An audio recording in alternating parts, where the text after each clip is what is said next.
동창 신부들이 한 16명 정도 되는데, 저는 본당 신부 안 맡은 지 한 14년째 되고 있어요. 그래서 뭐 특수한 사목을 하니까 동창 신부들 모임을 나가면 참 좋더라고요. 우리 동창들이 특별히 아주 재미난 동창들이에요. 왜냐면 우리 동창들이 신학교 때도 모이면 싸웠어요. 한 20명 되는 동창이 모이면 싸웠어요. 근데 이제 25년이 지나서 26년째 가고 있는데 아직도 싸워요. 그래서 어떤 신부는 동창 모임을 아예 이제 탈퇴한 신부도 있고, 어떤 신부는 1년 쉬었다가 나오겠다고 그러는 신부도 있고, 또 어떤 신부는 우리가 6년 입학이 모여갖고 같이 서품을 받았는데 아예 입학한 팀으로 간다고 그래서 지난 7월 달에는 그 신부는 아예 한 3, 4년 선배 모임으로 보냈어요. 원래 3, 4년 선배인데. 근데 저는 동창 모임에 참 나가는 게 즐거워요. 왜 즐거우냐면은 참 재미난 얘기를 참 많이 해요. 사목 얘기. 뭐 보통 그 동창 신부들이 이번에 이동을 싹 해갖고, 이번에는 이야기 주제가 여러 가지였는데, 새로 받은 본당에 니네 본당은 교목을 누가 제일 많이 내냐 그랬더니 뭐 누가 110만 원 내는, 한 달에 110만 원 내는 사람, 우리는 200만, 그거 갖고도 싸워요. 우리는 200만 원 낸다, 니네는 110만 원 내느냐. 근데 한 신부가 정말 재미난 얘기를 하더라고요. 자기는 굉장히 한 8,000명 있는 본당에서 1,500명 있는 본당으로 발령을 받아갔어요. 그러니까 어린이 미사를 본인이 하게 되는 거죠. 근데 이제 나이를 먹어갖고 어린이 미사 하기가 참 뻘쭘해갖고 애들하고 대화식으로 이제 이 강론을 한대요. 근데 그날 주제는 12제자와 예수님의 이야기였대요. 예수님이 12제자를 3년 동안 너무너무 사랑했는데 마지막 날 예수님을 배반한 제자가 있다. 그게 누구냐? 그러면 이제 애들이 저요 하면 이제 나오라고 그래갖고 답을 맞히면 상을 줬대요. 초등학교 5학년 남자애가 아주 적극적으로 저요 한 거예요. 그래갖고 나오라고. 예수님을 배반한 제자가 누구냐? 그러니까 얘는 이스가리온 유다요. 정확하게 답을 맞춘 거죠. 근데 신부님이 문제를 하나 더 냈어요. 그런데 이스가리온 유다 말고 예수님을 배반한 제자가 또 하나 있다. 그게 누구냐? 근데 얘는 이스가리온 유다까지만 안 거예요. 굉장히 당황스러운 거예요. 한 명만 대답하면 될 줄 알았는데 배반한 사람이 또 있다고 그러니까 얘가 막 눈을 까무락거리고 막 머리를 돌리는 게 보이니까 안타까운 마음에 신부님께서 힌트를 하나 줬어요. 나 그 사람 모른다고 그런 사람 있잖아. 당신 그 사람 같이 다니지 않았냐? 그러니까 나 그 사람 모른다 그런 사람 있지 않느냐? 그러니까 얘가 막 눈을 까무락거리더니 우병우인가? 그러더래요.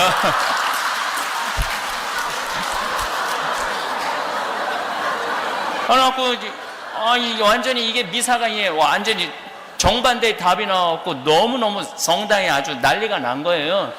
그리고 신부님 너무너무 당황해갖고, 아니 당신 그 사람이랑 3년 동안 같이 따라다니지 않았느냐고. 그런데도 나는 그 사람 절대 모른다고 그런 사람 있잖아.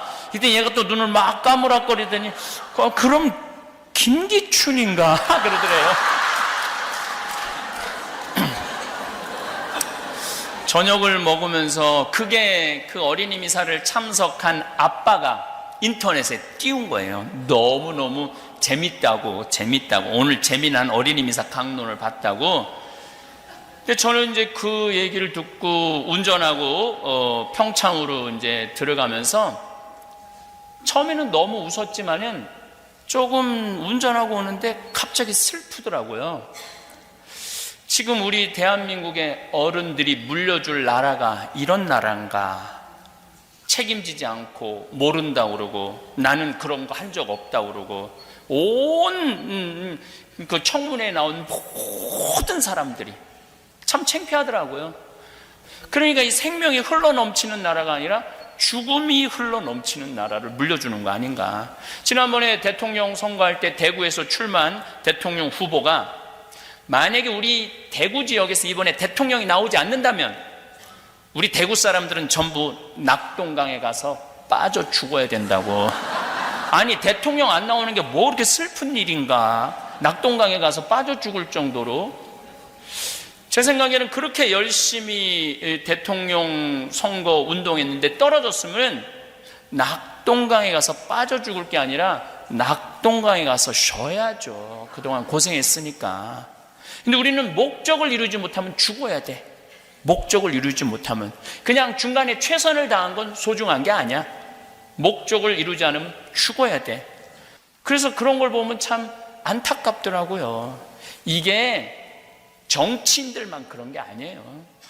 정치인들만 그런 게 아니라 난 내 강의 때 핸드폰 울려도 한 번도 신경질을 부린 적이 없어.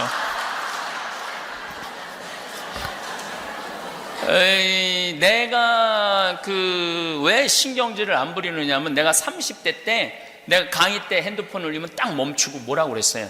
또 강의 때뿐만 아니라 미사 때 거룩한데 핸드폰 울리면 내려놓고 이 거룩한 기도 시간에 남들 분심 들게 한다고 혼 많이 냈어요. 근데 정말로 30대 때 고향 성취하는데 핸드폰이 울리는데 딱 울리더라고요. 내가 내려놓고 무식하게 미사 시간에 핸드폰도 안 꺼놓고 남들 분심 들게 한다고. 근데 미사 끝나고 자매 하나가 와서 신부님 너무너무 죄송하다고. 우리 남편 핸드폰이라고. 아니 남편이 입이 없냐 발이 없냐, 왜 남편이 와서 사과해야지 당신이 사과를 하느냐. 그랬더니 우리 남편은 청각장애자라는 거예요. 청각장애는 언어장애가 같이 당연히 오죠. 근데 보통 이 휴대폰이 동영상을 보면은 바뀌어요. 진동이 꺼져. 그래갖고 말이 나와요. 그러니까 뭐 휴대폰 동영상을 봤나 봐요. 그러니까 자기가 켜졌는지 모르는 거야. 아내도 모르고 남편도 모르고. 신부님 분심 들게 해서 너무너무 죄송하다고. 내가 그날 이후부터 지금까지 내 강의 때 핸드폰 울려도 한 번도 신경질을 부린 적이 없어. 다 사정이 있더라고. 그리고 내 나이만 돼도 네 바지에서 울리는지 내 바지에서 울리는지도 몰라. 지금 핸드폰 울리는 할머니들 자기 핸드폰에서 울리는지도 몰라. 근데 내가 승질 부려봐야 나만 그냥 머리 뜨거운 거예요. 우리 부관장 신부도 신부님 저도 강의 때 핸드폰 울려면은 화 안 낸대. 왜 화 안 내냐 그러니까 아버지랑 미사 참여를 하는데 신부님 말대로 정말로 신부님이 고향 성취를 하는데 아버지 핸드폰에서 뱀이다 이게 나오더래.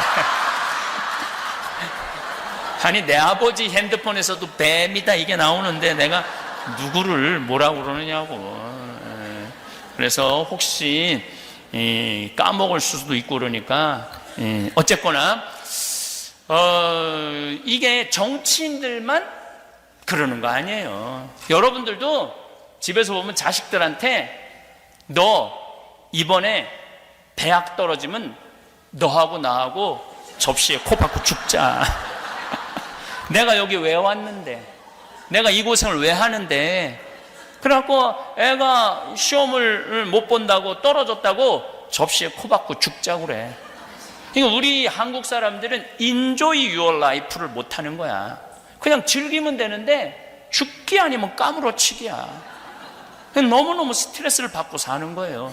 아니 애가 12년 동안 공부해갖고 대학 떨어지면 애가 얼마나 스트레스가 많겠어. 상심이 많겠어. 어차피 애 들여보내려면 등록금 필요하니까 너 대학 떨어졌으니까 이거 마음도 좀 울적하고 그러니까 어차피 너 등록금 준비해놓은 돈 이 돈 갖고 유럽 여행 갔다 와. 그러면 애도 행복하고 엄마도 행복할 거 아니야. 그런데 그냥 너하고 나하고 이번에 대학 떨어지면 접시에 코 박고 죽자. 그러니까 애들이요 점점 스트레스를 받고 사는 거예요. 인생에 대해서 부담이 점점 많은 거예요. 꼭 출세해야 돼요, 여러분들. 꼭 돈 많이 벌어야 돼요. 저는 요즘 점점 그런 생각이 많이 들어요. 꼭 출세해야 될까? 우리나라 출세한 대통령 끝을 가만히 보면은 출세한 게 좋은 게 아닌 것 같아요. 나는 출세하는 거 하나도 안 부러워요. 차라리 여러분들이 훨씬 행복한 분들이에요. 여러분들은 감옥에 가고 싶어도 갈 수가 없어. 누가 돈을 갖다 줘야지 가볼 거 아니야. 돈을 갖다 줘야지. 누가 말을 사줘야지 감옥에 가볼 거 아니야. 돈 주는 사람도 없고 말 사주는 사람도 없고. 그러나 지금 자유롭고 마음의 평화는 여러분들이 훨씬 많을 거예요. 가장 잔인한 부모가 어떤 부모냐면은 자식 판검사 만드는 부모들이에요. 가장 잔인한 부모들은 판검사 되려면은요, 해가 뜨는지 달이 뜨는지 모르고 살아야 돼요. 중고등학교 시절 이학원, 조학원, 밤 11시, 12시, 새벽 1시, 2시 사법고시 하려고 그러면은 정말로 상상을 초월할 만큼 공부 많이 해야 돼요. 그래갖고 사법연수원에 1000명 뽑아요. 보통 1년에 1000명 뽑으면 그 중에 판검사는 200명 밖에 안 돼요. 조금 할 때는 150명, 나머지 700명, 800명은 다 변호사예요. 또 지금 변호사들도 반 이상이 월급 300만 원 이상도 못 번대요. 지금 죽어라고 돈 벌고 죽어라고 공부해봐야 그렇게 좋은 게 아니야. 그럼 정말로 판검사 딱 임용되면은 창창한 미래가 보장이 돼 있느냐? 아닙니다. 만나는 사람이 누구냐 하면은 살인범, 강간범, 도둑놈, 사기꾼, 맨 이런 사람만 만나는 거예요. 그래갖고 이제 일 끝나고도 이 사람 생각하는 게 뭐냐? 저놈이 과연 죽였을까? 안 죽였을까? 저놈이 사기를 쳤을까? 안 쳤을까? 매일 그거 생각하고 사는 거예요. 그리고 오늘도 젊은 검사 하나가 양심 고백했잖아요. 부장검사가 누구 아들 무혐의 처리하라고. 분명히 죄가 있는데 무슨 얘기냐면 끊임없이 윗사람 눈치를 보고 끊임없이 정치선을 타고 사는 거야. 그렇게 똑똑한 애들인데 눈치 보고 살면서 매일 저놈이 죽였을까 안 죽였을까 평생을 그러고 사는 사람들이에요. 그렇게 부러워요? 나는 여러분들 부러워할 거 하나 없다고 생각해. 내가 본당 신부 때 전국 학력고사 수석, 서울대 수석, 당연히 법대 수석, 그리고 사법고시 수석, 연수원 수석한 아이가 있어요. 근데 얘는 누구나 다 얘는 대법관 후보라고 그랬어요. 근데 얘는 1등으로 사법연수원을 졸업했음에도 불구하고 김앤장 법률회사로, 로펌 회사로 바로 빠졌어요. 온 사람들이 다 놀랐어요. 미친놈이라고. 근데 물어봤어요. 너 왜 출세가 보장돼 있는데 왜 로펌 회사로 빠졌느냐? 얘가 기가 막힌 말을 하더라고요. 신부님, 저는 소신 재판할 자신이 없습니다. 신앙인으로서 분명히 눈치 봐가면서 재판하겠다 이거예요. 그거 싫다는 거예요. 그래서 제가 얼마 전에 무슨 골치 아픈 사람을 도와주려고 전화를 했어요. 너무너무 잘 도와주더라고요. 근데 내가 행복하냐는 게 자기 너무너무 행복하대. 이 눈치 저 눈치 안 보고. 얼마나 행복하냐는 거예요. 출세 꼭 할 필요 없어요. 그냥 즐겁게 살면 돼. 근데 또 우리 생태마을에 직원 아들이 얘 기가 막힌 애가 하나 있어요. 얘는 메리앤 첫 고등학교를 나왔어요.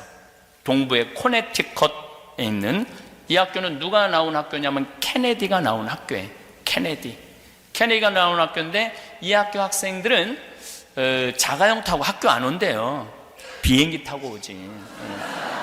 전부 미국의 최고의 귀족 아이들, 또 중동의 귀족 아이들이 와서 공부를 한대요. 학교가 140년 됐는데 인터넷은 내가 학교를 보니까 이거는 학교가 아니라 궁이야, 궁. 너무 기가 막히게 시설이 좋더라고요. 근데 얘가 동양인 최초로 학생회장을 했어요. 그 학교에. 동양인 최초로.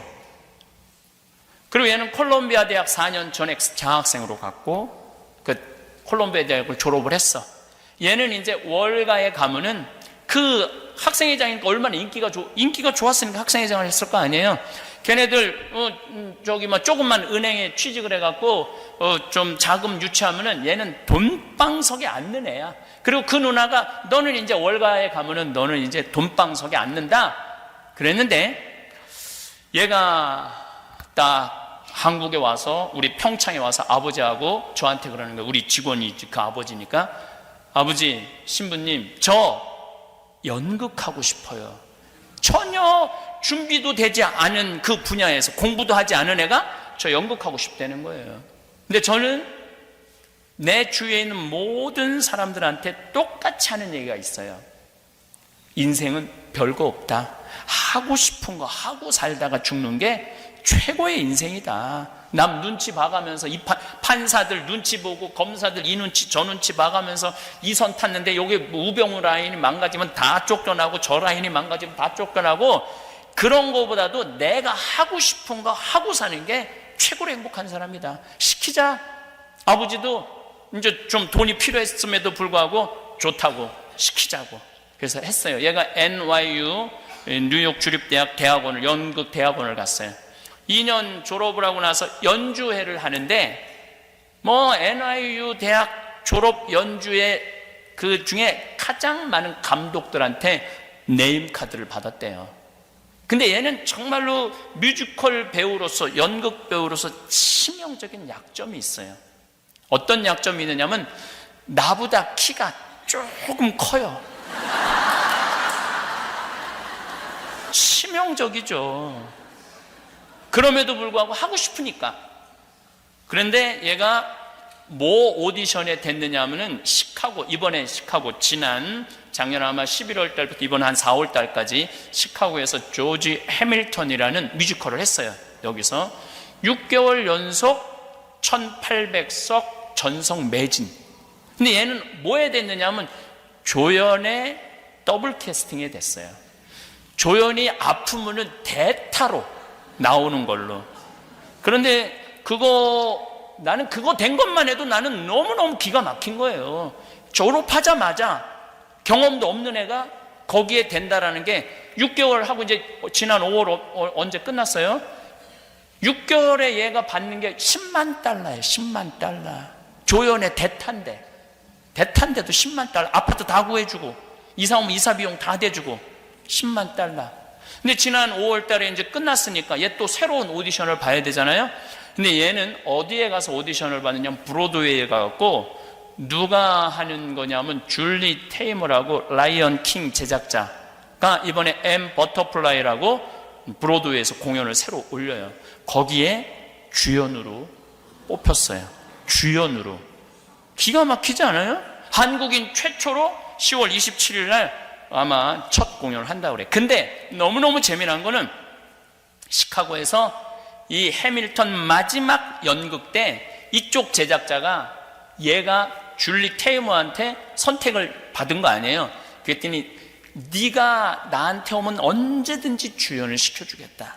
그리고 조지 해밀턴 마지막 공연에, 시카고에서 한 마지막 공연에 3시 공연, 7시 공연을 얘를 주연을 줬어. 주연을. 그래갖고 얘가 주연을 했어요.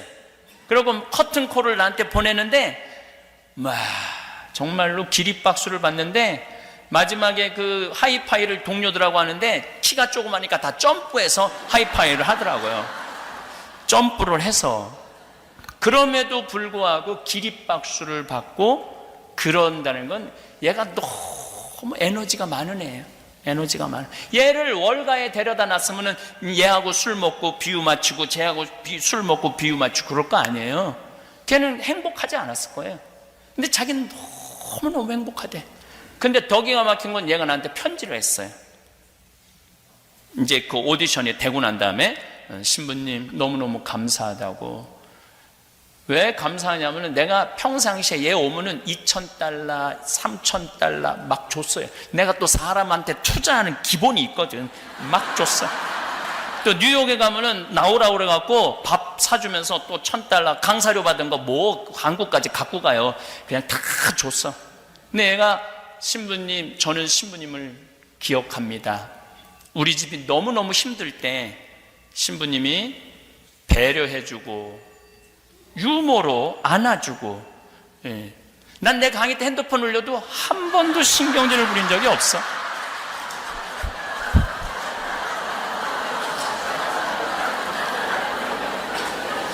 보살펴 주셔서 신부님이 우리 집안을 보듬어 안아, 그렇게 표현은 안 했었지만 얘가 미국에서 태어나니까 한국말을 잘 못하죠. 근데 한국말로 썼어요. 그래서 그 말은 썼어요. 만약에 신부님 없었으면 우리 집은 엎어졌을 거라고. 그건 어디서 배웠는지. 엎어졌을 거라고. 너무너무 감사하다고. 자기 미션은,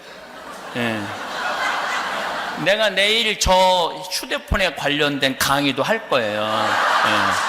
내일 한번 들어보세요. 휴대폰에 관련된 남의 얘기가 아니에요. 이게. 그러면서 자기는 엄마 아빠 용돈 주는 미션. 얘는 미국 앤데도 엄마 아빠 용돈 많이 주겠다는 거예요. 그리고 또 하나의 미션은 생태마을에 시부님한테 돈 많이 갖다 주는 게 자기 미션이래. 그건 영어로 썼더라고요. I remember that. 딱 이렇게 써놨더라고요. 영어로. 내 기억하고 있다고. 저는 저한테 돈 안 갖다 줘도 돼요.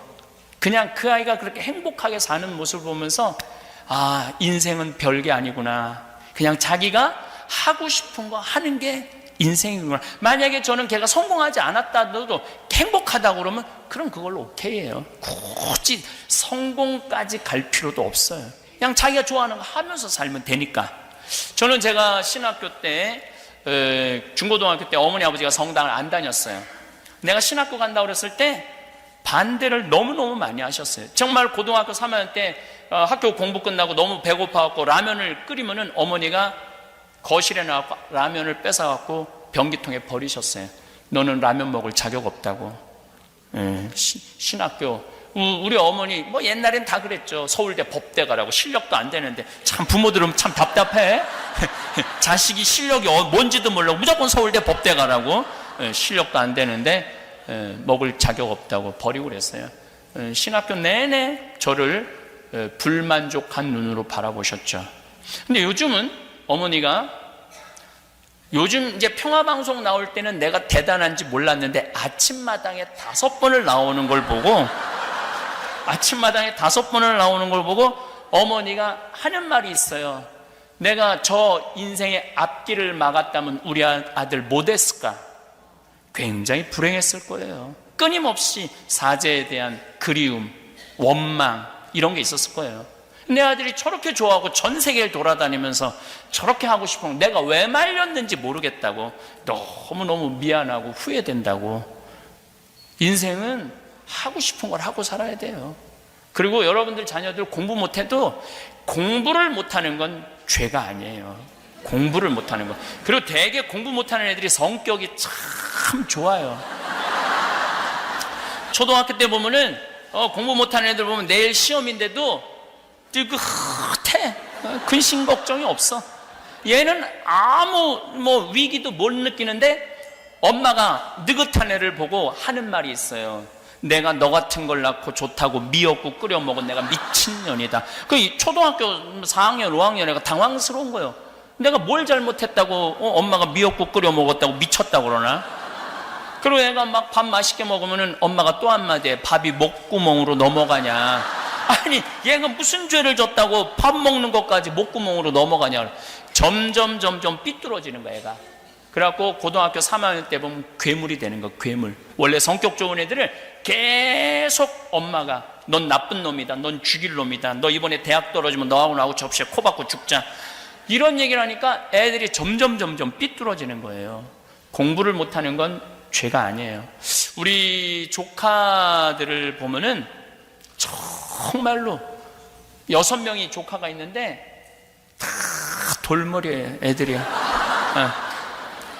우리 조카 6명 중에 내가 그렇게 저지방 대학을 저지하겠다고 저지방 우유를 그렇게 먹였는데도 6명 다 저지방 대학에 나왔어요. 한 명도 빠지지 않고 다 저지방 대학 나왔어요. 서울 안에 들어간 애는 단 한 명도 없어요. 그런데 얘네들이 불행하냐? 너무너무 행복하게 살아요. 돈을 못 버냐? 돈도 너무너무 잘 벌어요. 시집을 못 갔느냐? 시집도 너무너무 잘 가요. 걔네들은 태어나면서부터 계속 초등학교도 행복했어요. 왜냐면 엄마 아빠랑 여름에 맨날 놀러 다녔어. 학원이라는 걸 안 다녔어. 계속 행복해. 중고등학교 때도 스트레스 안 받았어. 계속 행복해. 대학교 때도 저지방 대학 다녔고 스펙 살 일이 없어서 계속 행복해. 대학 다녔어. 계속 행복하게 살았는데 지금도 행복해. 너무너무 신기한 이론이 하나 있어요. 행복한 애가 행복하게 살아요.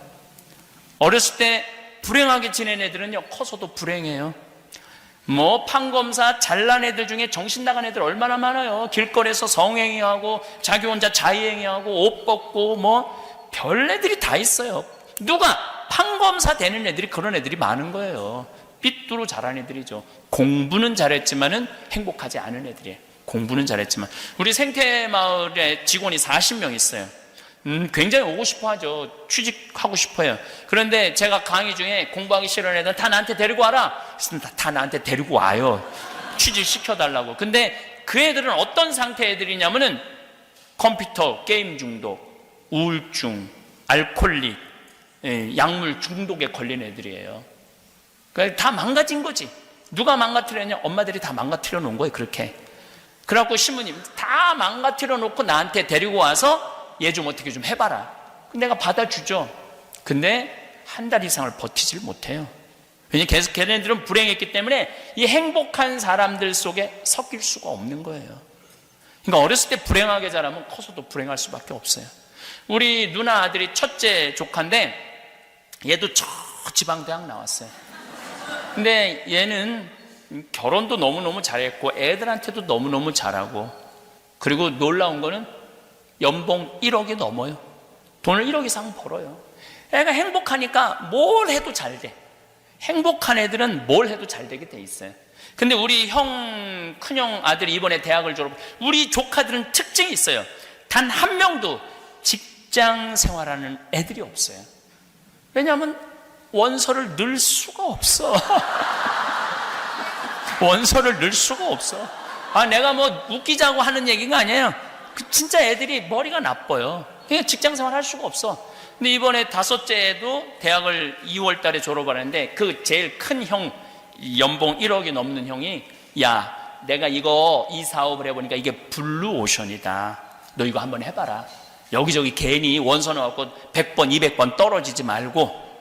근데 제가 5년 전에 우리 형제들하고 이런 얘기를 했어요. 우리 애들 머리 나쁘다. 직장 생활 못한다. 할 수 있는 건 가게 사업이다. 그러려면 애들 자본이 필요한데 느닷없이 해달라고 그러면 부모 힘들 거 아니냐. 걔를 모으자. 그래서 우리가 4형제가 한 달에 400만 원씩 모았어요. 1년이면 5천만 원, 5년 모았으니까 2억 5천. 그러니까 애들이 가게 한다 그러면 다 대주는 거예요. 니네들 은행 가지 말아라. 우리 사랑의 황씨 통장이, 이름이 사랑의 황씨 통장이야. 그 통장 이름이. 거기서 다 대주는 거야. 근데 이번에 다섯째도 다 조사를 해갖고 나한테 딱 리포트를 했더라고요. 보니까 괜찮아. 들어가는 돈이 얼마냐? 7,800이래. 오케이, 대줄게. 돈이 있으니까 딱 대줬어요. 근데 첫 달에 걔가 벌은 돈이 650만 원이래. 근데 내가 7월 달에 나오는데 6월 달에 얼마를 벌었는데 1,250만 원을 벌었대. 1,250만 원. 얘는 어렸을 때부터 계속 놀았어. 걔가 유일하게 부모한테, 할머니한테 맞은 거는 미사 빠진 거. 우리는 미사 빠지면 용서를 안 해. 할머니가 2단 옆차기를 날려요. 그래서 애들이 우리 할머니 태권도 했어? 막 그래요. 미사 빠진 거. 그거 외에는 공부 못하는 건 절대 뭐라고 안 그래.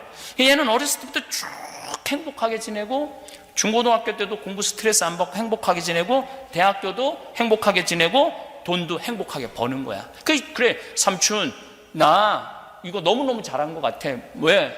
우리 친구들 지금 계속 제대로 그 대학에 나와갖고 뭐 한 명인가 2명 취직했대. 40명이 한 과인데. 근데 나는 벌써 사장 아니야. 그리고 얼마나 많이 벌어. 그러니까 어렸을 때 공부 쭉 죽어라 해갖고 SK 삼성 들어가 봐야 연봉 5천도 안 돼요. 근데 얘는 연봉 1억이 거의 될 거라는 거야. 그러니까 누가 더 행복한 거야? 난 얘가 훨씬 행복하다고 생각해. 여기에는 심성이 정말로 바르게 자라는 조건이 있어. 그랬더니 한국에서는 할머니가, 내 강의를 쭉 듣더니 할머니가 그 아이템이 뭐예요? 이런 할머니가 있더라고요.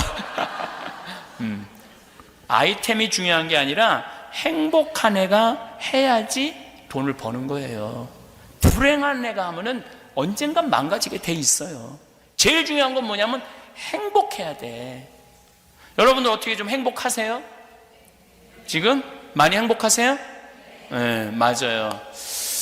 근데 내가 미국에서 한번 먹고 살아보겠다고 이리 뛰고 저리 뛰고 삶의 구비구비 고생한 거 가장 잘하는 사람이 누굴까요? 나예요. 사실은 내가 고생한 거 속속들이 알 수 있는 사람은 이 세상에 한 명도 없어요. 누구밖에 없느냐면 나밖에 몰라요. 그럼 그런 나한테 가장 잘해줄 수 있는 사람은 누굴까요? 역시 나밖에 없어요. 근데 우리는 내가 고생한 거 모르는 남편이 잘해주겠지, 내가 고생한 거 본 적도 없이 태어나기 전부터 고생했을 거 아니야. 애들은 본 적도 없어. 엄마가 고생을 했는지 안 했는지. 그 애가 잘해주겠지라고 기대하고 있다면 여러분들은 죽기 전까지 호강이라는 건 못 해봐요. 그냥 내가 해주면 돼. 내가 할머니들 나한테 신부님 내 말 좀 들어봐 그러면 2박 3일 얘기해요. 자기 고생한 거 끝도 없어. 그래갖고 내가 이제 그 얘기를 듣고 할아버지한테 한마디 해요. 할아버지, 할머니 이렇게 고생했다는데 할머니한테 잘해주고 계세요? 자, 고생한 거 잘 아세요? 그러면 할아버지가 이렇게 말합니다. 우리 마누라 고생 참 많이 했지. 그걸로 끝이야. 더 이상 몰라. 뭘 고생했는지 몰라. 하여튼 고생 많이 한 건 알아. 근데 어떻게 고생했는지는 모른다는 얘기예요. 그러니까 이제 뭐 어머니 날, 여기 미국은 아버지 날, 어머니 날 따로 있잖아요. 어머니 날 뭐 와서 애들이 뭐 맛있는 것도 고기도 사주고 냉면도 사줄 줄 알았더니 한 명도 안 와. 전화도 안 해. 미국 애들은 더 그렇잖아요. 그러니까 그냥 참 내가 이 미국까지 와서 내가 보기엔 한국에서 성공하는 것보다 미국에서 성공하는 게 10배 힘들어요. 말이 통해 뭐가 돼? 인종도 다른데 여기서 성공한다 하면 대단한 사람들이야. 근데 내 자식이 몰라주고 전화 한 통 안 하고 와서 밥도 안 사주고 그냥 나가서 뭘 먹고 싶은데 냉면을 먹으면서 울면서 이렇게 먹어요. 지질이 복도 없는 년. 내가 이 고생까지 했는데 냉면 사주는 인간 하나도 없고 울면서 냉면에 냉면 국물에 눈물 떨어뜨려가면서 먹는 분들 많아요. 그런데 생각을 뒤집어 보면은 내가 그렇게 고생했으니까 나 호강할 자격 있어. 그럼 호강할 자격 있으면 내가 너한테 오늘 한턱 쏠게. 어? 마리아, 내가 오늘 너한테 한턱 쏠게. 가갖고 냉면 맛있게 한턱 쏘고 먹는 냉면이랑 지질이 복도 없는 년이 먹는 냉면이랑은 냉면 맛이 다르다니까요. 근데 우리는 내가 나한테 한턱 쏘는 법을 배운 적이 없어. 늘 남이 나한테 잘해줘야 돼. 여기서 남이라는 건 남편, 아내, 자식, 손자들이 내가 이렇게 고생해서 키워놨으면 나한테 계속 고맙다고 그래야 돼. 그런 일은 없어요. 점점 그런 일은 없어요. 그럴 수도 없고. 제가 23년 전에 평택 비전동에 본당 신부로 발령을 받아갔어요. 31년 전 얘기예요. 21년 전 얘기예요.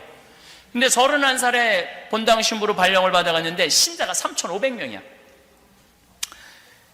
내가 얼마나 열심히 살았느냐 하면 3,500명 세례명을 다 외웠어요. 그래갖고 성처용해 줄 때 마리아 그리스도의 몸, 요셉 그리스도의 몸, 데레사 그리스도의 몸 이렇게 세례명을 부르면서 그 모든 사람 성체를 다 영해 줬어요. 그러니까 우리 교우들은 미사를 못 빠졌어. 한 주간 빠지면 다음 주에 데레사 왜 지난주에 성당 안 나왔어? 그냥 직접 데레사 왜 성당 안 나왔어? 다 외우니까 그거를 그렇게 열심히 살았어요. 근데 딱 2년이 지났는데 주교님께서 저한테 진살이라고 신자 200명밖에 안 되는, 벌써 이름도 진살이잖아. 진살이. 네.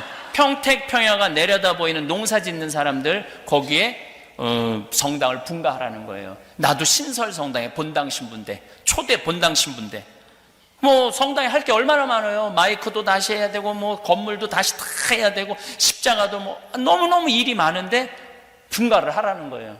그래도 어떻게 주교님 명이니까 그래서 땅을 보러 다녔죠. 근데 우리 성당은 3,500명인데도 성당터가 850평이에요. 근데 내가 그 200명을 분가하기 위해서 본 성당터는 몇 평이냐면 3,200평이야. 3,200평이면 얼마나 넓으냐면 초등학교가 2,000평이야. 여러분들 한국에서 다니던 그 초등학교 있죠? 그게 2,000평이야. 그거보다 한 배 반이 더 커. 그럼 얼마나 큰 땅이에요. 근데 성당이 돈이 어디 있어요? 성당에서 모아보니까 2억이야. 그때 아파트가 한 채 7천만 원이었어요. 7천만 원. 그 돈이 없으니까 어떻게 땅은 사야 되겠고. 그래서 첫 본당 신부님한테 전화드렸죠. 신부님, 저 성당 분가해야 되는데 돈이 부족합니다. 저 돈 좀 꿔주세요. 얼마가 필요한데 2억이 아파트 세 채 값이죠. 2억이 부족합니다. 그랬더니 이 신부님께서 1초도 주저하지 않으시고 내일 와, 내가 꿔줄게, 딱 그러더라고요.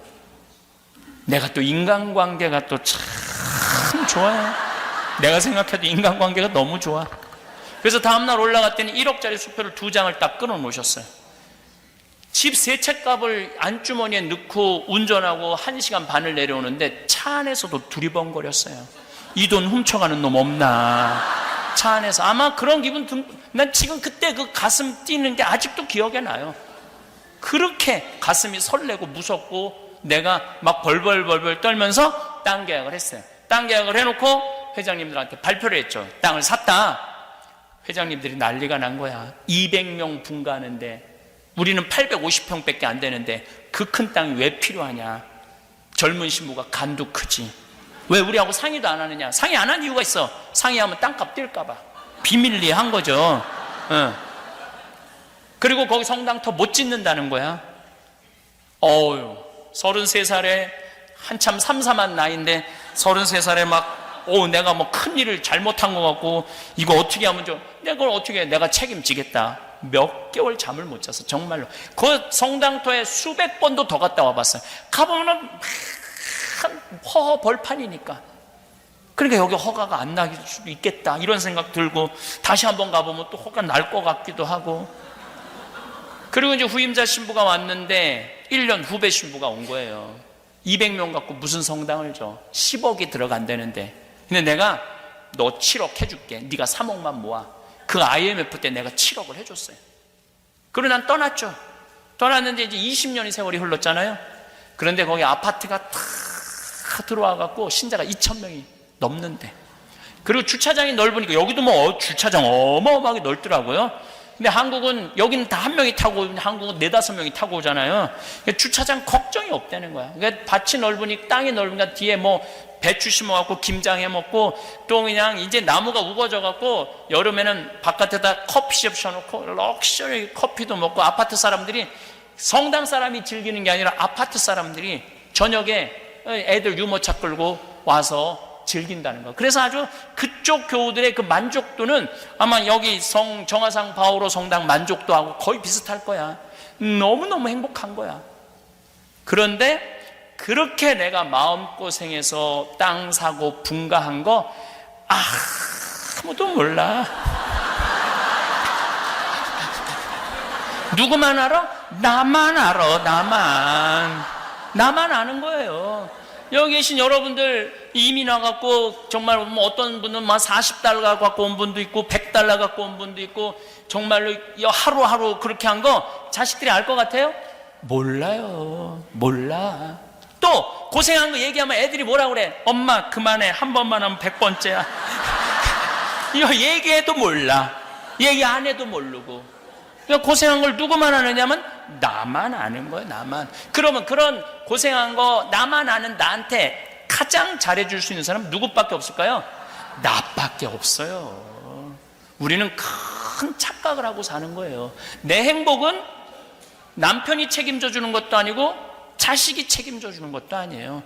내 행복은 누가 책임져 내냐면 내가 책임지는 거. 내가. 그런데 그때 4억 주고 산 땅이 지금 무슨 삼성 쇼핑몰이 들어온대요. 거기에. 그래갖고 땅값이 아파트가 다 들어와. 정말 그때 22년 전의 모습은 온데간데 없고 완전히 새로운 도시가 쓴 거야. 그때 4억 주고 산 땅이 100억 정도 가치가 됐대요. 그런데 내가 그렇게 교회 재산 100억으로 늘려준 거 아무도 몰라. 누구만 알아? 나만 알아. 나만 아는 거야. 그런 나한테 잘해줄 수 있는 사람은 누구밖에 없을까요? 나밖에 없는 거예요. 나밖에.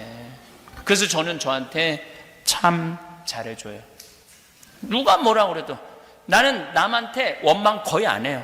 뭐 맛있는 거 있으면 나 다 내 돈 가지고 가서 사 먹어요. 내가 항상 그러잖아요. 차연아 갈비 먹고 싶니? 가자. 내가 사줄게. 내가 나한테 사줘. 뭐 총회장이 사줄래나 부회장이 사줄래나 성무회장이 사줄래나 기다리다가는 갈비 한번 못 얻어 먹어요. 갈비 한번. 그 다음에 가끔 영덕대게 여기 랍스타 먹고 싶잖아요. 전 그냥 가요. 가서 사 먹어요. 영덕대게는 좀 비싸요. 20만 원, 30만 원. 그래도 내가 100억을 벌려준 사람인데 날 위해서 20-30만 원을 못 써. 먹어요. 그럼 기분이 너무너무 좋아. 행복하고. 남 원망할 거 없어요. 내가 이번에 25주년 행사하는데 그 진살이라는 성당에서 한 명도 안 왔어요. 한 명도. 왜냐하면 올 수가 없어. 왜냐하면은 그 2,000명 중에 내가 떠나고 난 다음에 세례받은 사람들도 많아요. 그렇지 않겠어요? 그리고 후임자 신부가 5대째라는데 내가 쭉 얘기를 들어보니까 내가 신부 떠나고 난 다음에 신학교 들어온 애들이 많아. 내가 신부 된 지 이렇게 젊어 보여도 25년이나 됐는데 25년이면 세 텀이 돌아가는 거예요. 신학교 7년 21년. 그럼 그 밑은 모르는 거예요. 근데 원망스럽다고 섭섭하다고 인간한테 잘해줘봐야 다 소용없다고 머리 검은 짐승한테는 잘해주는 게 아니라고, 이게 다 자기를 사랑할 줄 모르는 사람들이 하는 얘기예요. 그냥 자기가 해먹으면 되지, 자기한테. 작년 12월 6일 날 저는 이선희 콘서트를 갔어요. 너무너무 바쁜 와중에 전 이선희 노래를 너무너무 좋아해요. 모든 곡들이 다 좋아. 근데 요즘 나온 곡에 인연이라는 노래가 있어요. 이거 들어보면 가슴이 찢어져요. 무슨 내용이냐면 이 생에는 안 되니까 다음 생에라도 우리 사랑하자는 얘기야. 이거 우리 신부들을 위한 노래야. 오늘 집에 가서 들어보세요. 내가 얼마나 구구절절히 이 얘기를, 뭐 어떨 때는 그 강의 끝나고 들어올 때 2시간 내내 그것만 반복해서 들을 때도 있어요. 어쩜 이렇게 노래를 기가 막히게 하느냐. 근데 공연을 가고 싶은 거, 공연을. 근데 뭐 이 12월 6일 이제 하루 딱 비길래 주일날 서울 공연 벌써 끝났더라고. 대전 투어가 있더라고요. 대전 공연 강당인데 큰 체육관인데 좀 늦게 예약을 했어. 그래도 VIP 자리를 예약하는데 15만 6천 원이에요. 15만 6천 원. 15만 6천 원인데 누구 돈으로 끊었느냐면 내 돈으로 끊었어요. 왜? 누가 보고 싶어? 내가 보고 싶으니까. 내가 보고 싶으니까 내 돈으로 끊었어. 그런데 그게 달라요. 내가 좋아서 내 돈으로 끊고 내가 가서 듣는데 첫 곡이 인연인 거야. 그 얼마나 기분이 이게 설레고 흥분되는지 막 기가 막히더라고요. 여러분들도 조용필 씨 혹시 여기 오면은 꼭 공연 가세요. 네? 공연을 왜 가야 되느냐면은 이제 조용필도 노래 부를 날이 얼마 남지 않았어. 여러분들의 문제가 아니라. 그러니까 그 기가 막힌 공연 가보면은 막 흥분되고 너무너무 좋다는 거예요. 그래서 하고 싶은 거 하세요.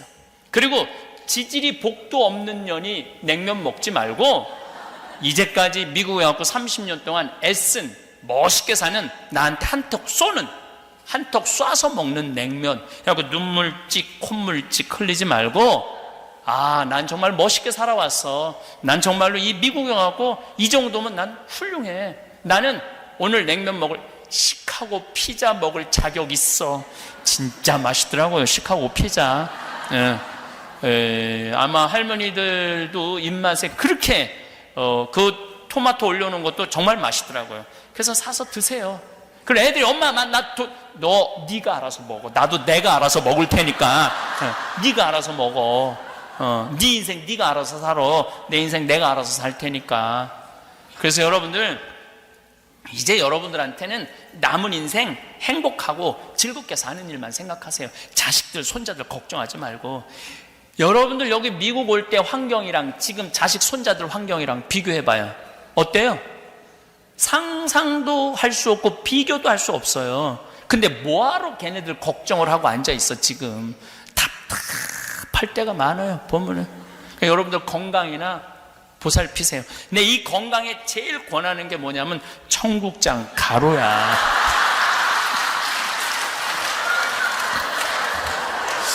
내가 그 청국장 이 가루를 10년 전부터 만들어 팔기 시작했는데, 첫 해 500만 원, 둘째 5천만 원, 올해는 30억, 300만 달러, 3밀리언을 판매를 해요. 근데 이게 뭐 그냥 내가 들고 다닌다고 이렇게 팔 수 있을 것 같아요? 절대 못 팔아요. 우리가 하루에 택배로 나가는 게 1,000만 원어치야. 사람들이 먹어보고 좋다는 거예요. 내가 이렇게 외국 이제는 이제 청국장이 이제 미국에 내가 이제 작년에 FDA 승인 받아서 수출하기 시작을 해요. 그래갖고 지금까지 벌써 한 30만 달러 팔았더라고요. 근데 앞으로도 굉장히 많이 팔릴 거라고 생각을 해요. 내가 이 남미 강에 가고 아사돈지 뭔지 하여튼 고기를 엄청 먹이더라고. 이 나라 저 나라 다 가면 속이 진짜 안 좋았어요.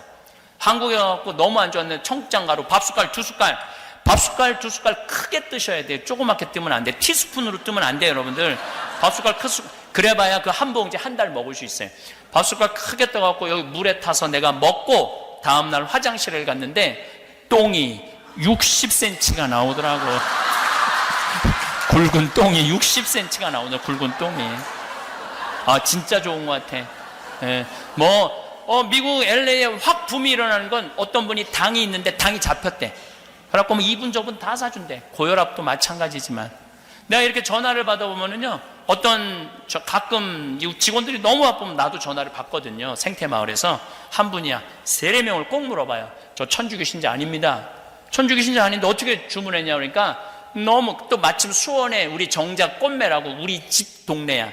제가 너무너무 아파갖고 이제 쓰레기를 버리러 나가는데 쓰레기 버리러 온 자매한테 나는 너무너무 아프다고 그랬더니 그 자매가 그러더라고. 청국장 가루 먹으라고. 생태마을에서 만드는. 그래서 이끈 저끈 잡아본다고 그 청국장 가루를 사다 먹기 시작했대요. 온 집안의 약을 다 갖다 버렸대.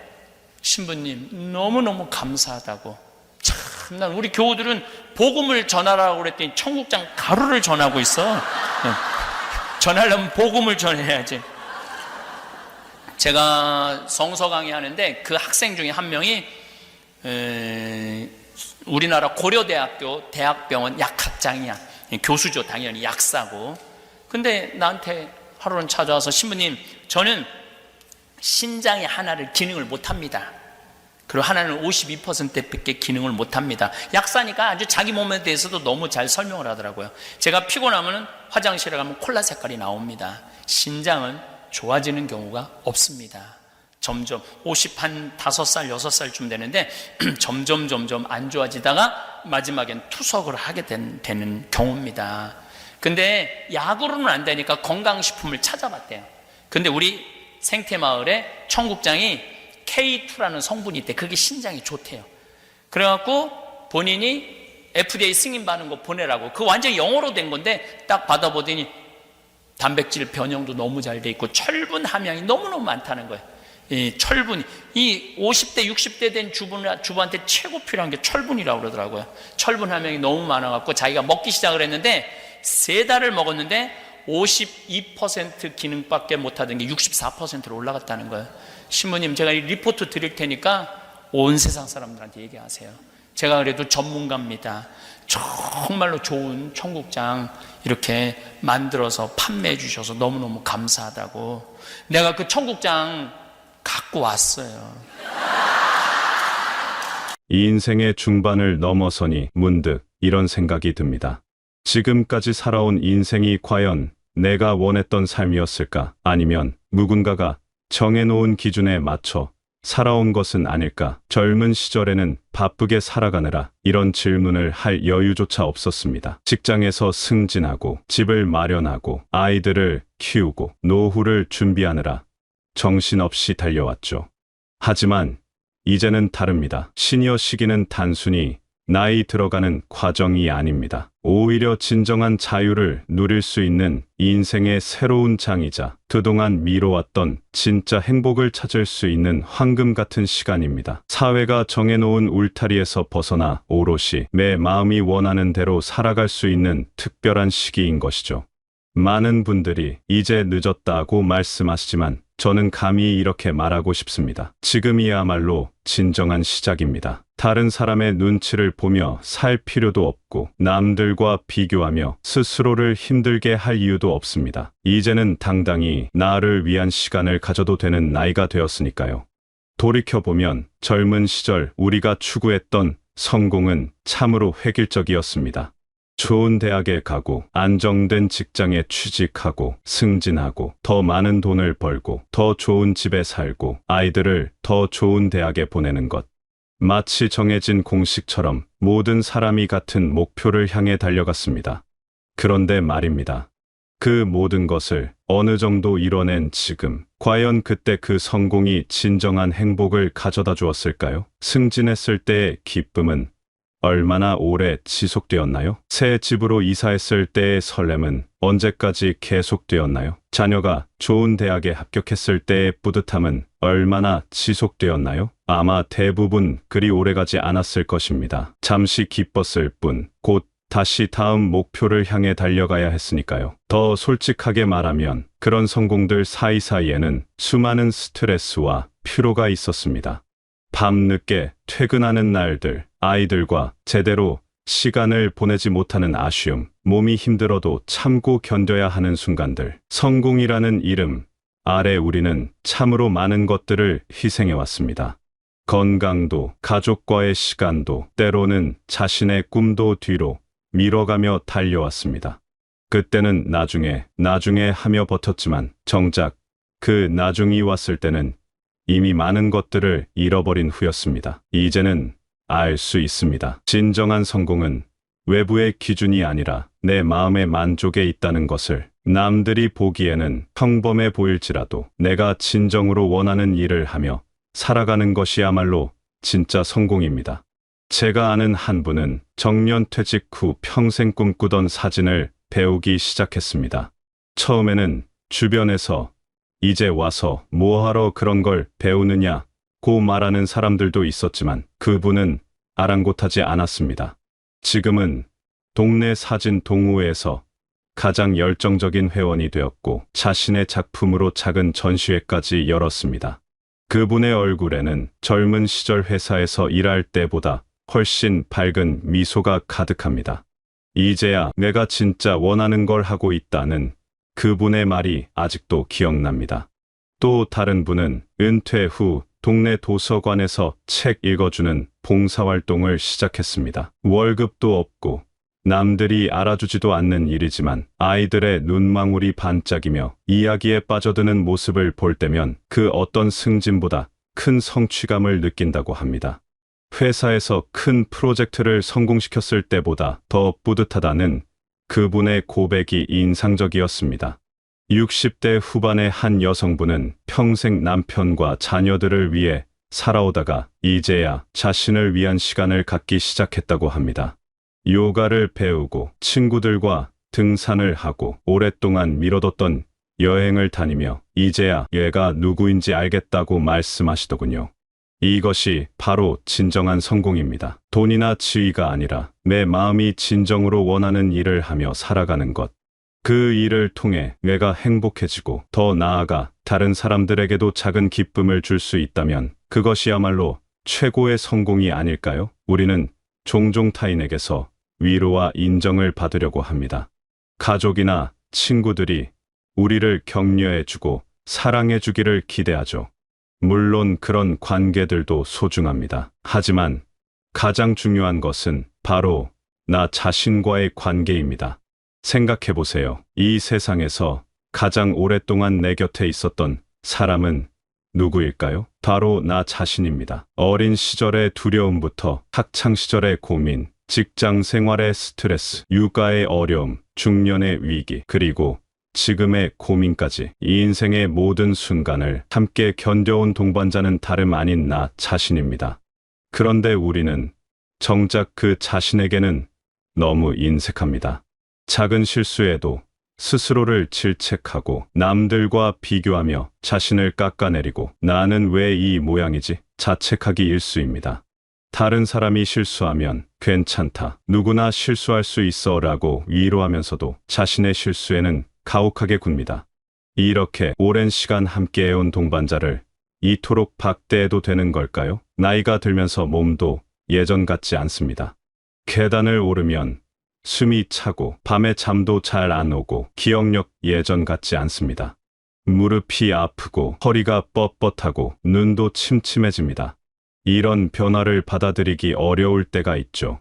하지만 이것 역시 자연스러운 변화입니다. 우리 몸이 지금까지 얼마나 많은 일을 해왔는지 생각해보세요. 수십 년 동안 쉬지 않고 일해온 몸에게 고마워해야 하는 것 아닐까요? 이 몸은 밤낮 없이 일하느라 지쳤을 때도 버텨주었고 스트레스로 속이 쓰릴 때도 견뎌주었고 추위와 더위 속에서도 묵묵히 제 역할을 해주었습니다. 아이들을 품에 안고 재우던 그 팔, 가족을 위해 요리하던 그 손, 생계를 위해 부지런히 움직인 그 다리, 모두 고마운 존재들입니다. 지금 조금 아프고 불편하다고 해서 원망할 일이 아닙니다. 오히려 그동안 정말 고생 많았다고 토닥여 주어야 할 때입니다. 좀 더 부드럽게, 좀 더 따뜻하게 내 몸을 대해주세요. 이제는 나 자신에게 감사하고 사랑을 표현할 때입니다. 그동안 정말 수고 많았다고, 힘든 순간들을 잘 버텨냈다고 스스로를 격려해주세요. 완벽하지 않았을지라도 최선을 다했다고 인정해주세요. 그리고 무엇보다 앞으로 남은 시간 동안은 나 자신을 더욱 소중히 여기겠다고 다짐해보세요. 자기 자신을 사랑한다는 것이 이기적인 것은 아닙니다. 오히려 그 반대입니다. 자신을 사랑하는 사람만이 진정으로 다른 사람들을 사랑할 수 있고, 자신에게 너그러운 사람만이 다른 사람들에게도 따뜻할 수 있습니다. 스스로에게 작은 선물을 해보세요. 꼭 비싼 것일 필요는 없습니다. 오랫동안 읽고 싶었던 책 한 권을 사거나, 좋아하는 꽃을 집에 들여놓거나, 맛있는 차 한 잔을 여유롭게 마시는 것도 좋습니다. 좋아하는 음악을 들으며 산책하기, 따뜻한 목욕을 하며 하루의 피로 풀기, 맛있는 음식을 천천히 음미하며 먹기, 이런 작은 것들이 모여 삶의 질을 높여줍니다. 나는 이런 작은 행복을 누릴 자격이 있는 사람이다 라고 스스로에게 말해주세요. 죄책감을 느낄 필요 없습니다. 평생 열심히 살아온 당신은 충분히 행복할 자격이 있습니다. 어떤 분은 매일 아침 거울 앞에서 자신에게 오늘도 수고할 나야, 고맙다고 말한다고 합니다. 처음에는 어색했지만 지금은 하루를 시작하는 소중한 의식이 되었다고 해요. 이렇게 작은 변화가 삶 전체의 색깔을 바꿔놓을 수 있습니다. 또 다른 분은 일주일에 한 번씩 자신만을 위한 시간을 가진다고 합니다. 아무도 방해하지 않는 조용한 카페에서 좋아하는 음악을 들으며 차를 마시는 시간. 처음에는 이런 게 사치 아닌가 싶었지만 지금은 이런 시간이 있어야 다른 사람들에게도 더 친절해질 수 있다는 걸 깨달았다고 하더군요. 자기 자신을 돌보는 것이 이기적인 일이라고 생각하는 분들이 많습니다. 하지만 그렇지 않습니다. 비행기 안전 수칙을 생각해 보세요. 위급 상황에서는 자신이 먼저 산소 마스크를 쓰고 나서 다른 사람을 도와야 합니다. 자신을 사랑하고 돌보는 것이 우선이어야 다른 사람들도 진정으로 사랑할 수 있습니다. 마음의 여유가 있어야 다른 사람들에게도 따뜻함을 나누어 줄 수 있는 것이죠. 손주가 있는 분들이라면 아마 이런 경험이 있을 것입니다. 아이의 성적표를 보며 우리 때보다 공부가 더 어려워졌나 하고 걱정하거나, 요즘 아이들은 경쟁이 너무 치열해서 안쓰럽다고 느끼는 순간들 말입니다. 그런데 가만히 생각해보면 우리 자신도 어릴 때 성적 때문에 스트레스를 받았고 부모님의 기대에 부응하려고 애썼던 기억이 있습니다. 그때 우리에게 정말 필요했던 것은 무엇이었을까요? 더 좋은 성적이었을까요? 아니면 괜찮다, 얘가 최선을 다했다면 그것으로 충분하다는 따뜻한 말 한마디였을까요? 손주들에게 줄 수 있는 가장 좋은 선물은 성적에 대한 압박이 아니라 무조건적인 사랑과 지지입니다. 아이가 시험을 못 봤을 때 괜찮다, 할머니는 내가 노력하는 모습을 보고 있었어 라고 말해주는 것. 아이가 친구와 다툴 때 그럴 수도 있지, 사람 사는 게 다 그런 거야 공감해주는 것. 아이가 새로운 것에 관심을 보일 때 와, 그게 그렇게 재미있구나 진심으로 호응해주는 것. 이런 것들이야말로 아이의 마음에 평생 남을 진짜 선물입니다. 아이들에게는 성공한 어른의 모습보다 행복한 어른의 모습이 더 큰 영향을 미칩니다. 할머니, 할아버지가 자신의 취미를 즐기며 활기차게 살아가는 모습을 보면 아이들은 자연스럽게 어른이 되는 것도 나쁘지 않구나라는 생각을 갖게 됩니다. 반대로 어른들이 항상 피곤해하고 불평불만을 늘어놓고 요즘 세상은 살기 힘들다고만 말한다면 아이들은 커가는 것이 두려워질 수 있습니다. 저는 손주와 함께 시간을 보낼 때 일부러 제가 좋아하는 일들을 함께 해보려고 합니다.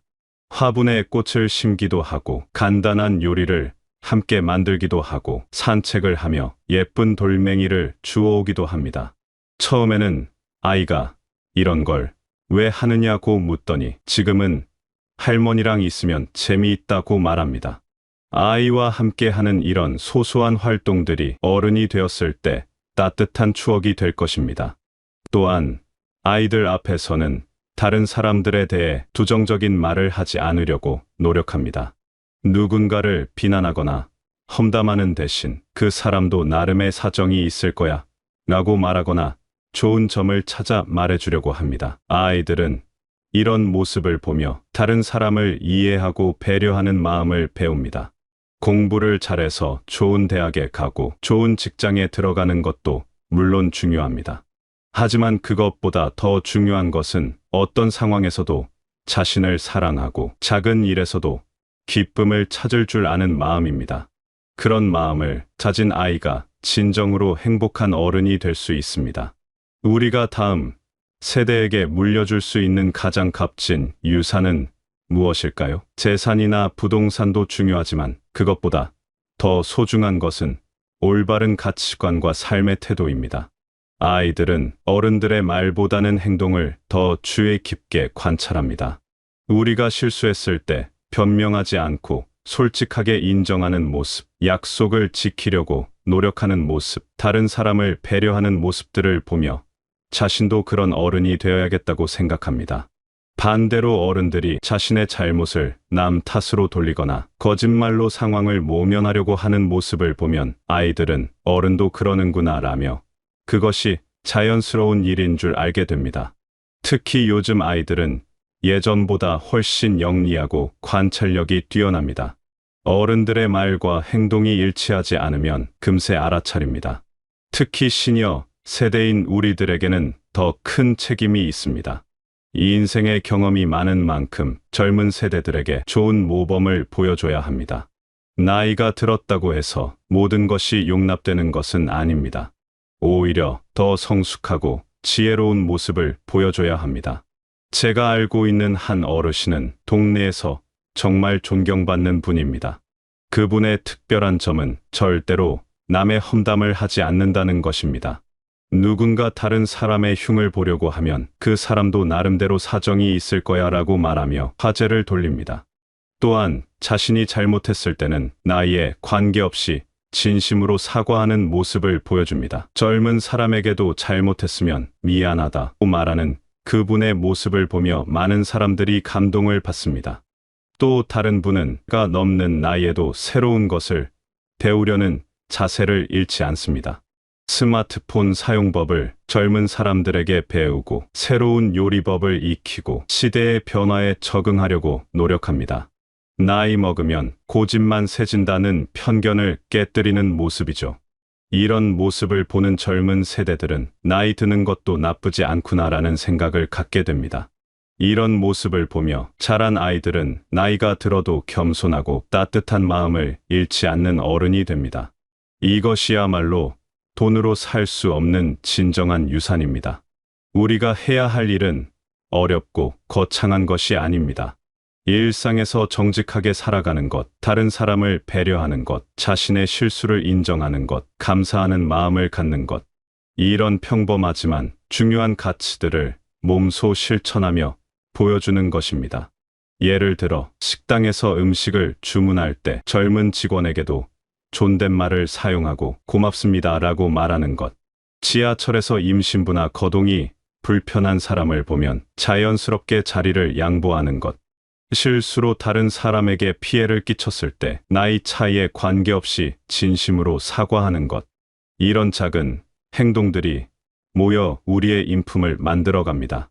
또한 우리 세대가 경험한 어려움들을 다음 세대에게 물려주지 않으려는 노력도 중요합니다. 과거의 상처나 편견을 그대로 전달하는 것이 아니라 그것들을 지혜로 승화시켜 더 나은 가치관을 전해주는 것이죠. 우리 때는 이랬다 하며 과거에 매여 있기보다는 이제는 더 좋은 방향으로 가자는 미래지향적인 자세가 필요합니다. 이제 나이가 들어서 뭔가 새로운 것을 시작하기에는 늦었다 생각하는 분들이 많습니다. 하지만 정말 그럴까요? 나이는 숫자에 불과하고 진정 중요한 것은 마음가짐입니다. 모차르트는 15세에 세상을 떠났고 반 고흐는 세 생을 마감했습니다. 반면 할머니 모지스는 78세에 그림을 시작해서 100세까지 작품 활동을 했습니다. 조지아 오키프는 90세가 넘어서도 그림을 그렸습니다. 나이가 창조와 도전의 장벽이 되는 것은 아닙니다. 새로운 것을 시작하는데 늦은 때란 없습니다. 60세에 새로운 취미를 찾고 70세에 새로운 친구를 사귀고 100세에 새로운 것을 배우는 것이 무엇이 이상할까요? 오히려 그런 도전 정신이야말로 젊음을 유지하는 비결입니다. 새로운 도전을 시작할 때 가장 큰 적은 남들이 뭐라고 할까 걱정입니다. 하지만 정작 남들은 우리 생각만큼 우리에게 관심이 없습니다. 그리고 설사 누군가 뭐라고 한다고 해도 그들이 우리 인생을 대신 살아줄 수는 없습니다. 중요한 것은 나 자신이 행복한지, 내가 하고 싶은 일을 하고 있는지입니다. 다른 사람의 시선보다는 내 마음의 소리에 귀를 기울여 보세요. 그동안 미뤄왔던 일들, 해보고 싶었던 일들을 적어보세요. 그리고 그 중에서 하나씩 시작해보세요. 처음에는 서툴고 어색할 수 있습니다. 젊은 사람들만큼 빠르게 배우지 못할 수도 있고 실수할 수도 있습니다. 하지만 그게 어떤가요? 완벽하지 않아도 됩니다. 중요한 것은 도전하는 그 자체입니다. 마무리 황금빛 인생 후반기를 위하여 지금까지 우리는 남들의 기준에 맞춰 살아왔습니다. 사회가 정한 성공의 공식을 따라가며 다른 사람들의 시선을 의식하며 때로는 자신의 진정한 마음을 억누르며 살아왔습니다. 하지만 이제는 다릅니다. 시니어 시기는 진정한 자유의 시간입니다. 누구에게 인정받기 위해 살 필요도 없고 누구와 경쟁할 필요도 없습니다. 오로지 나 자신을 위해 내가 진정으로 원하는 방식으로 살아갈 수 있는 특별한 시간입니다. 진정한 행복은 성공이 아닌 자기 만족에 있습니다. 남들이 보기에는 평범해 보일지라도 내 마음이 진정으로 원하는 일을 하며 살아가는 것이 가장 큰 성공입니다. 자신을 사랑하고 스스로에게 행복을 선물하세요. 그동안 힘든 순간들을 함께 견뎌온 자기 자신에게 감사하고 앞으로 남은 시간 동안은 더욱 소중히 여기겠다고 다짐해보세요. 손주들에게는 성적에 대한 압박보다 무조건적인 사랑과 지지를 주세요. 행복한 어른의 모습을 보여주는 것이 아이들에게 줄 수 있는 가장 좋은 선물입니다. 그리고 다음 세대에게 올바른 가치관을 물려주세요.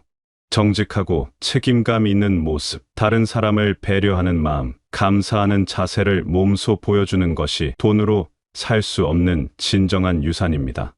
마지막으로 새로운 도전을 두려워하지 마세요. 나이는 숫자에 불과하고 진정 중요한 것은 마음가짐입니다. 하고 싶은 일이 있다면 지금 당장 시작하세요. 늦었다고 생각할 때가 가장 빠른 때입니다. 이 인생 후반기는 끝이 아닙니다. 새로운 시작입니다. 그동안 쌓아온 경험과 지혜를 바탕으로 진정 자신다운 삶을 살아갈 수 있는 황금 같은 시간입니다. 이 소중한 시간을 후회 없이 행복하게 보내시길 진심으로 바랍니다. 여러분 모두의 인생 후반기가 황금빛으로 빛나기를 간절히 응원합니다.